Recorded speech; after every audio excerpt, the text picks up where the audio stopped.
They're either dead or they're doing life sentences. And to do it probably is the hardest job in the world. A 6'2", 20-stone man mountain pushed his way through the packed bar and pulls a broken stool out of a man's hand who's going berserk, battering another drinker unconscious.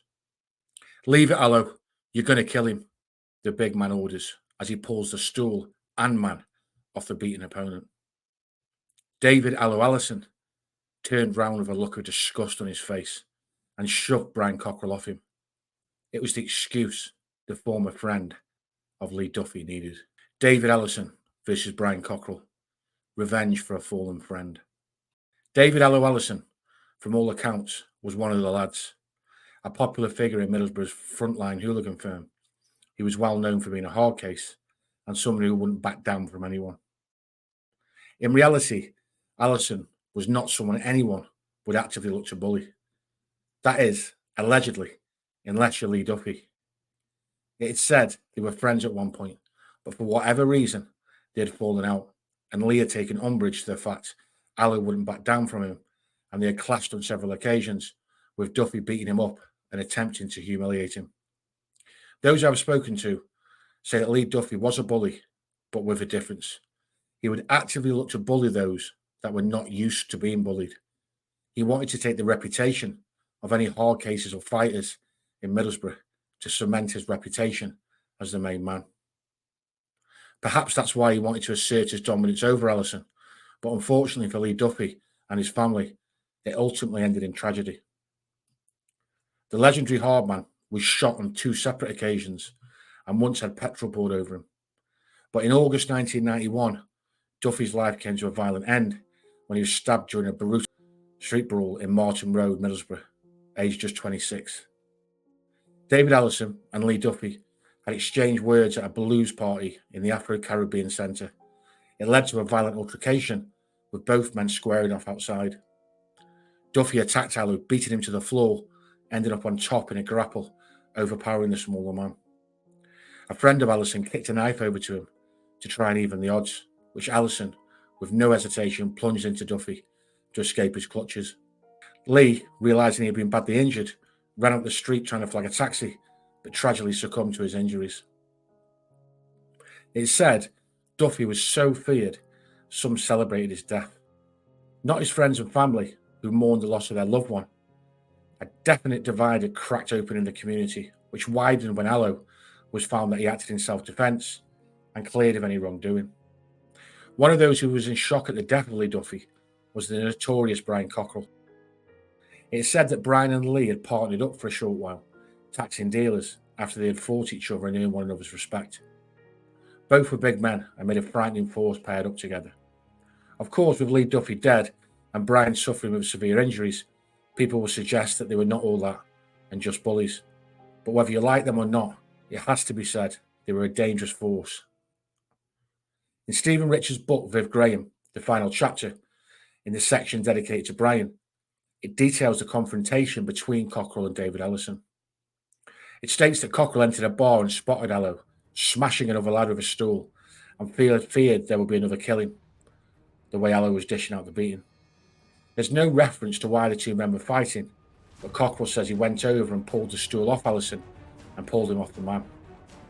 In the book, it says David Allison went for Cockerill, perhaps fearing an attack due to the friendship between Brian and Lee Duffy.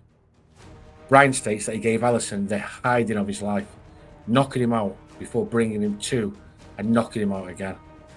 Cockerill then says he told Allison to come outside the pub where there was more space to continue the fight. The story goes that Allison rushed at Cockerill but was met with some well-timed body and head shots, knocking him unconscious again. As with all books, unless you hear both sides, the account must be looked at with caution, and the fact David Allison has never spoken publicly about the tragic events around the Lee Duffy situation and keeps his dignity, we may never find out the truth. Brian Cockerill himself has been involved in several high-profile violent situations throughout his life, twice against the formidable boxer David Garside, and once been attacked by a group of men with a variety of weapons, where he did well to escape with his life. You can add them to several fights over the years and battles with addiction he suffered, but one thing that cannot be denied, in his heyday, Cockerill was most definitely a dangerous man for those that crossed him.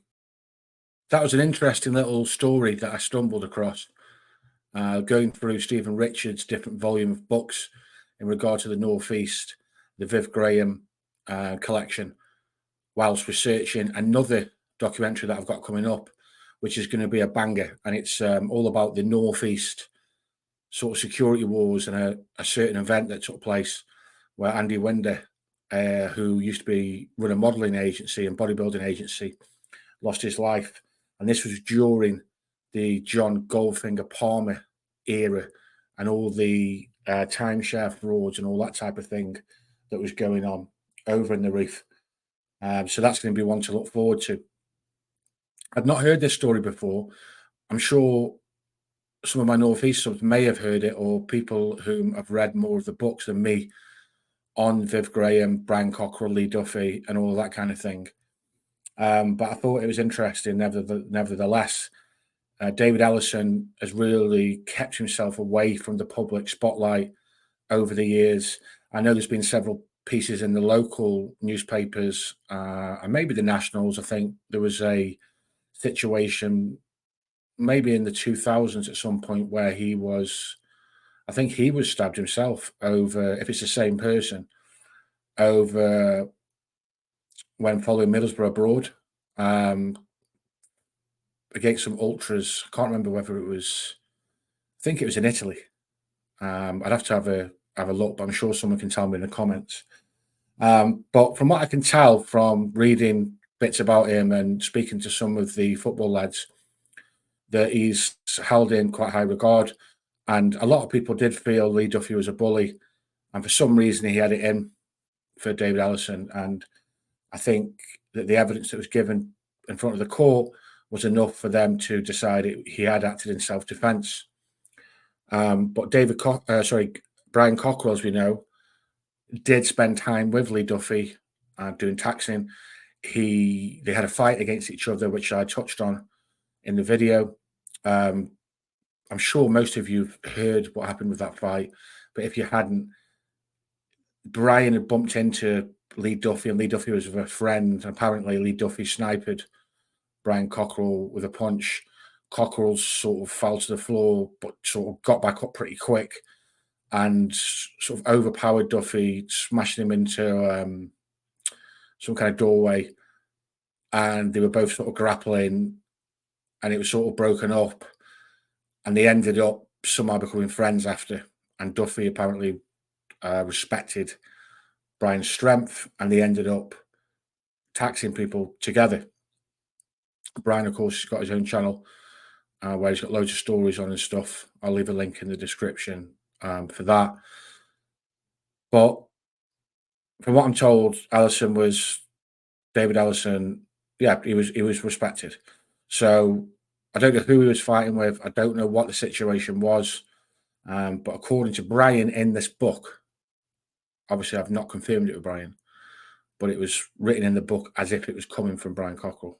So I'm sure he may have covered this in one of his videos. But he said in it that David Allison didn't come out for 6 months after that and was keeping his head down.